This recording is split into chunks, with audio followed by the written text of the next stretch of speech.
nama saya Kamila Rahmasyauki dari kelas D, Simulasi Sistem dengan NIM 3333233020 ingin mereview jurnal penyusunan model dan simulasi sistem pelayanan ex-coffee House Cilegon dari jurnal Sistem Engineering dan Management. Jadi di sini pendahuluan.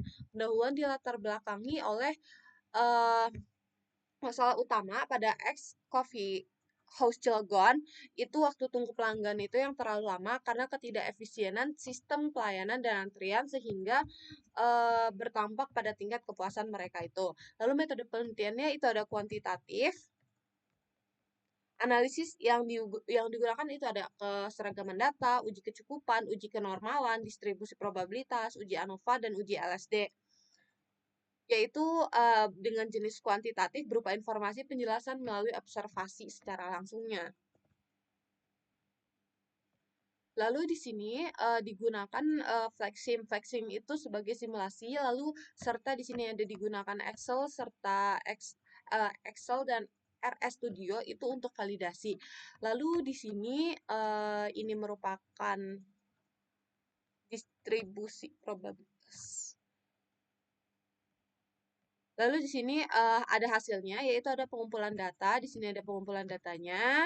Lalu kemudian ada digunakan uji keseragaman data menggunakan Excel. Lalu di sini ada uji keseragaman data itu ada waktu kedatangan, terus waktu pemesanan, serta waktu pelayanan. Nah, lalu di sini selanjutnya ada uji kecukupan data, juga dihitung bagian kedatangan, pemesanan, serta ke waktu pelayanannya juga. Di sini ada kenormalan data, digunakan RStudio untuk validasinya. Ada 3 juga, pelayanan, pemesanan, serta kedatangan. Lalu di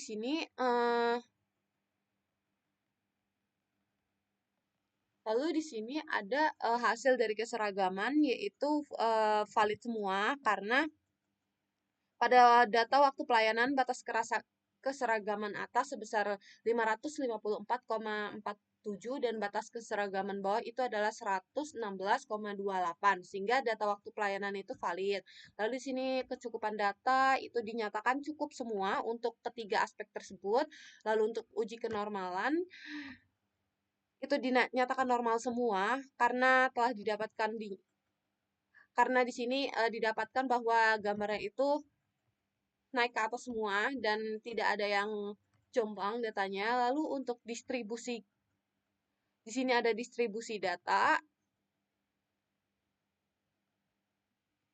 Itu dipilih distribusi beta. Kenapa? Karena dia memiliki nilai tertinggi pada 2/3 data. Di sini ada model existingnya. Lalu di sini juga digunakan validasi menggunakan Microsoft Excel dengan t-test untuk menunjukkan hasil statistik, melakukan pengujian atau validasi terhadap simulasi yang telah dibuat dengan membandingkan data aktual dengan data simulasi dari model sistem pelayanannya. Di sini ada skenario perbaikan yang skenario 1, skenario 2. Jadi di sini kan ada hasil utamanya yaitu jumlah pelanggan yang berhasil dilayani itu memiliki besar selama 15.000 detik atau sekitar kurang lebih 4 jam dari model existing. Dan 2 skenario alternatif masing-masing dilakukan replikasi, yaitu 7 kali. Lalu di sini ada dari gambar 12, dari uji ANOVA-nya ini menunjukkan bahwa ada skenario pertama, yaitu ditambah barista.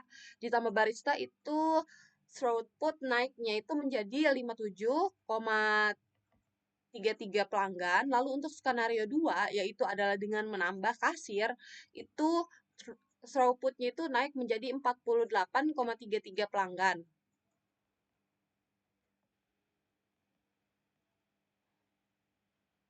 Dan model existing itu sebesar 41,5 pelanggan. Jadi di sini menunjukkan bahwa bottleneck utama itu terdapat pada barista, bukan di kasirnya. Untuk jurnal ini strukturnya itu sistematik dari abstrak, metode, serta hasil, serta kesimpulannya.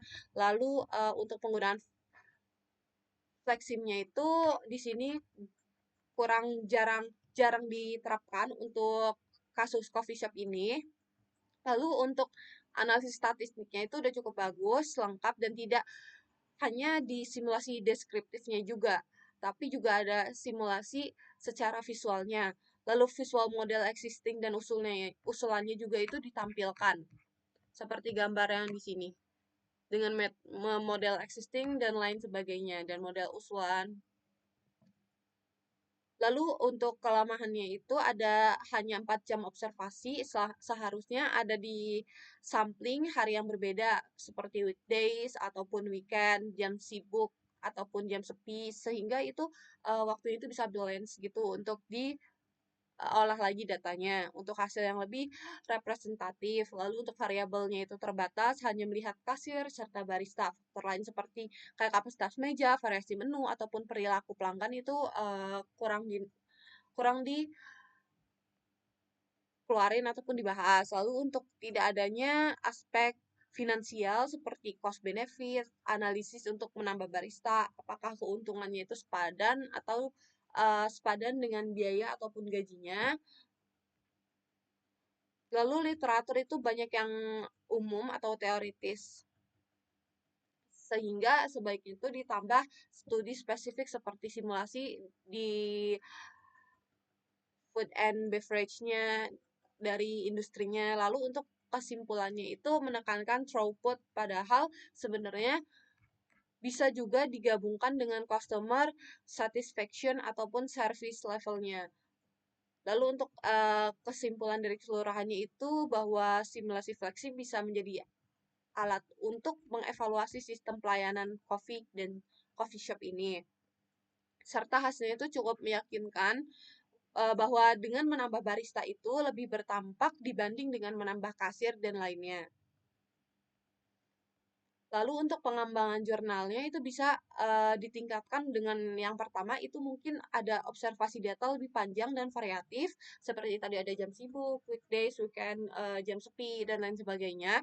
Untuk yang kedua itu analisis tambahan terkait biaya serta kepuasan pelanggannya. Dan yang ketiga itu bisa dilakukannya seperti eksplorasi skenario lain, seperti misalnya self ordering atau digital pengantrian digital, lalu layout dan redesign. Seperti itu. Terima kasih. Kurang lebihnya mohon maaf. Wassalamualaikum warahmatullahi wabarakatuh.